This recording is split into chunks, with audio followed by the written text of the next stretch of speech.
আসসালামু আলাইকুম। পাওয়ার presents BPL টকে সকলকে আমন্ত্রণ। এই বিপিএল এর এখন পর্যন্ত সেরা দলটার নাম ফরচুন বরিশাল। পয়েন্ট টেবিলটা সেটাই দেখাচ্ছে এবং সেই সঙ্গে মাঠের যে ক্রিকেট, মাঠের ক্রিকেটের স্ট্যান্ডার্ড, সেই স্ট্যান্ডার্ডের জায়গা বিবেচনা করলে ফরচুন বরিশাল এই টুর্নামেন্টের এখন পর্যন্ত সেরা দল। তামিম ইকবালের ক্যাপ্টেন্সি, মুশফিক তাকে যেভাবে অ্যাসিস্ট করছেন বা হেল্পিং হ্যান্ড হিসেবে কাজ করছেন, ফিল্ড ডেকোরেট করতে মোহাম্মদ নবী, ফাহিম আশরাফের বোলিং যুগলবন্দি, লাস্ট ম্যাচটা খুলনার এগেনস্টে মাহমুদুল্লাহ রিয়াদ যেভাবে ব্যাটিং করেছেন, আমার কাছে মনে হয় নাসুম এবং নওয়াজকে একসঙ্গে কিভাবে হ্যান্ডেল করতে হয় তরুণদের জন্য একটা অনেক বড় শিক্ষার জায়গা। তবে কাগজে কলমে আপনি গ্রুপ স্টেজে যখন সেরা হচ্ছেন, একটা অ্যাডভান্টেজও কিন্তু থাকে, আপনি কোয়ালিফায়ার ওয়ানটা খেলতে পারছেন।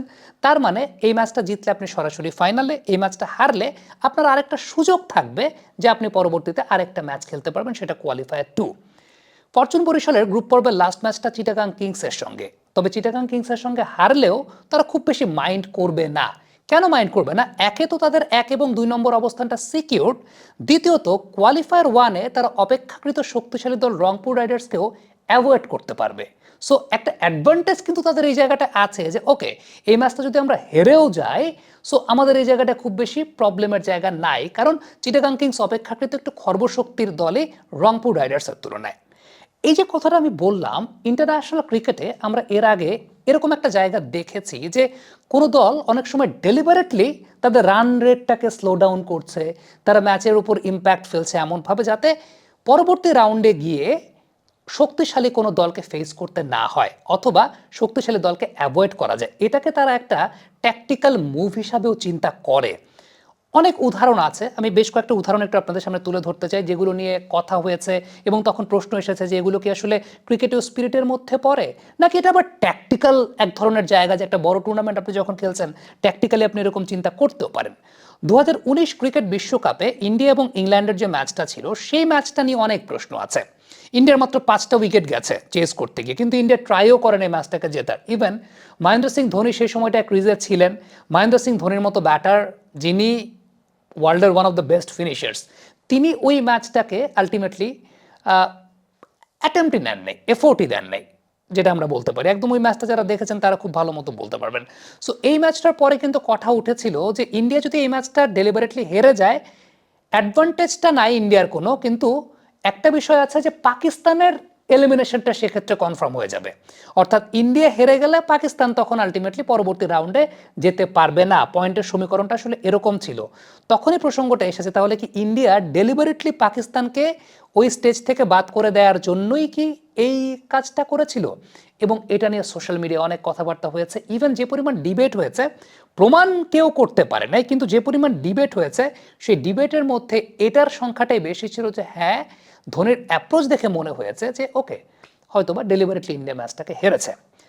আফটার দ্যাট আপনি যদি চিন্তা করেন, আরেকটা ম্যাচের এক্সাম্পল আমি আপনাদেরকে দিই, যেটা 1999 বিশ্বকাপে হয়েছিল, অস্ট্রেলিয়া এবং ওয়েস্ট ইন্ডিজের মধ্যকার একটা ম্যাচ। এবং ওই ম্যাচটার সমীকরণটা এরকম ছিল যে অস্ট্রেলিয়া যদি তাদের রান রেটটাকে স্লো করে, তাহলে তাদের কাউন্টার পার্ট নিউজিল্যান্ডের পরবর্তী রাউন্ডে তাদের সঙ্গে মুখোমুখি হওয়ার সম্ভাবনাটা কমে যাবে, অথবা নিউজিল্যান্ডের কোয়ালিফাই করার সম্ভাবনাটা কমে যাবে। তারা চেয়েছিল অপেক্ষাকৃত খর্বশক্তির দল ওয়েস্ট ইন্ডিজ কোয়ালিফাই করুক, এবং এই জায়গাটাতে অস্ট্রেলিয়ার চেজিং অ্যাপ্রোচটা এত স্লো ছিল, সর্বশেষ 13 ওভার থেকে তারা মাত্র 19 রান সংগ্রহ করতে পেরেছিল। মানে রান রেটটা তারা এত স্লো করেছিল যে সর্বশেষ 13 ওভার থেকে তারা 19 রান সংগ্রহ করেছে। এটা তারা করেছিল এই জন্য যে যাতে নিউজিল্যান্ড সেক্ষেত্রে কোয়ালিফাই করতে না পারে।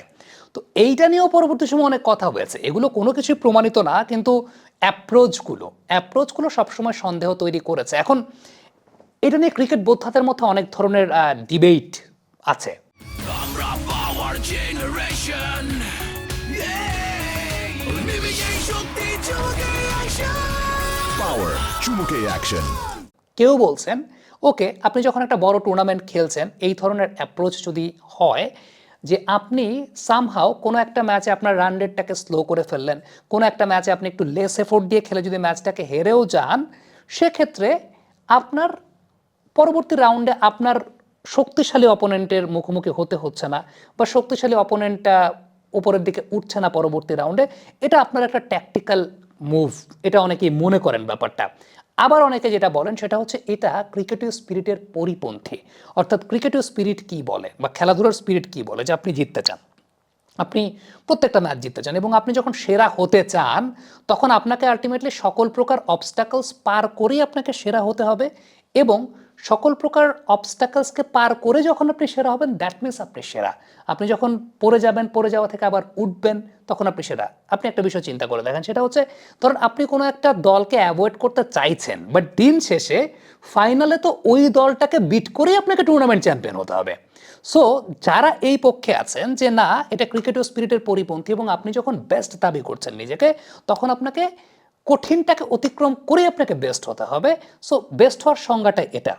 আবার অনেকে চিন্তা করেন যে okay everything is fair in love and war. So ultimately আপনি যখন একটা বড় টুর্নামেন্ট খেলছেন সেটা ইটস লাইক আ ওয়ার।